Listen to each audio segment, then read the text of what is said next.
Egyptian President Abdel Fattah el-Sisi and Chinese Premier Li Qiang emphasized the urgent need to establish a ceasefire in Gaza and ensure the swift delivery of humanitarian assistance to the besieged enclave. During a high-level meeting in Cairo, both leaders stressed the importance of resuming diplomatic efforts for a peaceful resolution to the ongoing conflict and called for a just and comprehensive solution to the Palestinian issue. The discussion also highlighted the close strategic partnership between Egypt and China based on mutual respect and shared interests, with both sides reaffirming their commitment to regional stability. Both leaders underscored the necessity of maintaining coordinated efforts to stabilize the Middle East, including firm support for the ceasefire agreement between Israel and Iran.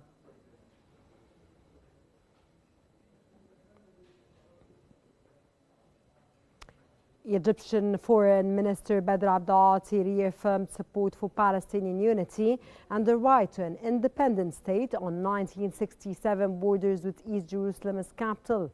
Speaking with Palestinian official Jibril Rajoub, he stressed urgent ceasefire talks and humanitarian aid access in Gaza. Egypt is preparing to host a conference on Gaza's recovery after a ceasefire. Rajoub praised Egypt's mediation and aid efforts.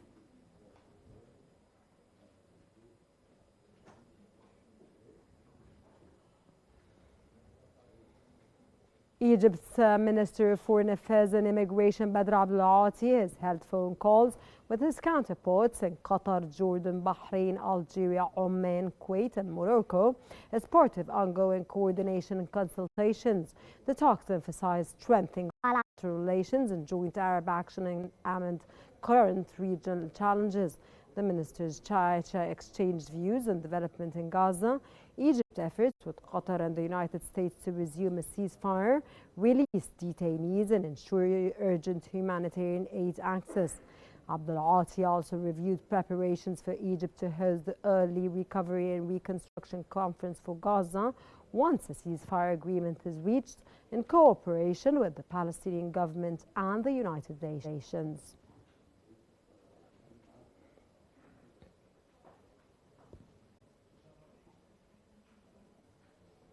Egypt's Foreign Minister Badr Abdel-Ati has held a phone call with Eritrean Foreign Minister Osman Saleh to discuss bilateral, regional and relation issues. Both stressed the importance of expanding cooperation across various sectors following directives from President Sisi and the Eritrean President Afwerki. Abdel-Ati affirmed Egypt's full support for Eritrea's development projects and highlighted shared goals for peace and stability in the Horn of Africa and Red Sea regions.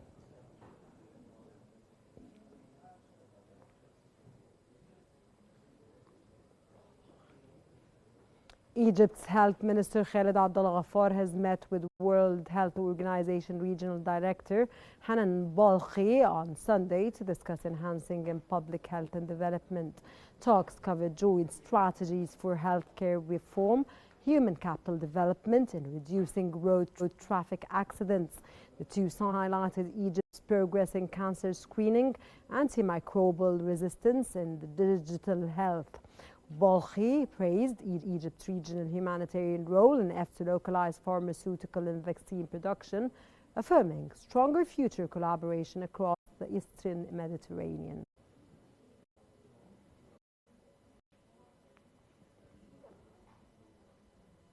Egypt and Pakistan has agreed to deepen cooperation in agriculture, food security and climate-resilient farming. Egypt's Ambassador Ihab Mohammed Abdul Hamid and Pakistan's Food Security Minister Rana Tanveer Hussain discussed expanding collaboration in seed development, drip irrigation and post-harvest management. The two sides agreed to formalize ties between Egypt's Agriculture Research Center and International Center for Agriculture, with Pakistan's PARC and MU is expected soon to enhance joint research and innovation. Hussain praised Egypt's advancements in water management and wheat storage, areas Pakistan hopes to learn from to reduce significant post-harvest losses.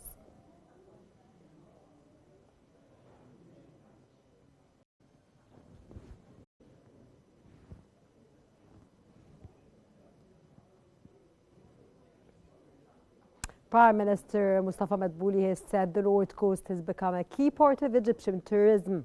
Traditionally focused on Cairo and southern archaeological sites, Egypt expanded its attractions with Red Sea resorts and major investments in the North Coast Mediterranean beaches. New cities like New Alamein and Ras Hikma are expected to further boost tourism growth.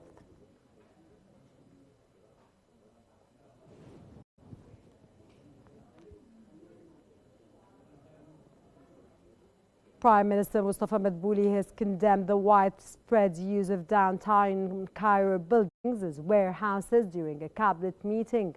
He called the trend unacceptable and highlighted the government's plan for a comprehensive redevelopment of the historic district. Originally designed in French and Italian styles under Khedive Ismail in the late 19th century, downtown Cairo boasts buildings rich in architectural and cultural heritage. However, years of neglect have led to deterioration, with many structures converted into schools, shops, hospitals, or warehouses, undermining the area's historic character.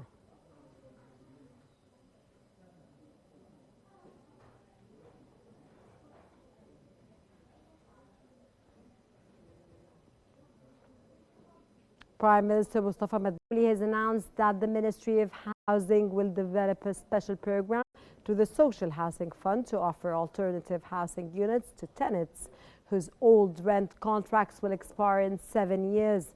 These units will include various tenor options from renter to mortgage financing.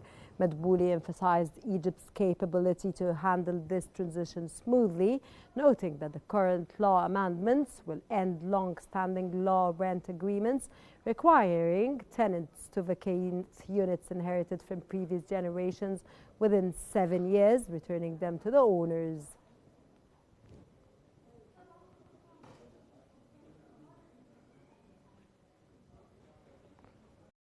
The public prosecution has formed specialized committees to inspect Ramses Exchange and nearby buildings following a deadly fire that killed 4 people and disrupted mobile networks and bank services across Egypt. The investigation included a full interior inspection of the building and documentation of fire damage. A tripartite engineering committee comprising experts from the Housing and Building National Research Center, Cairo University, and Cairo Governorate was tasked with assessing the structural safety of the affected buildings. A separate committee of engineering professors is examining the servers, network systems, and infrastructure for code compliance, while civil protection officials evaluate fire prevention measures and maintenance practices. Forensic experts are collecting evidence, including seizing surveillance footage related to the fire.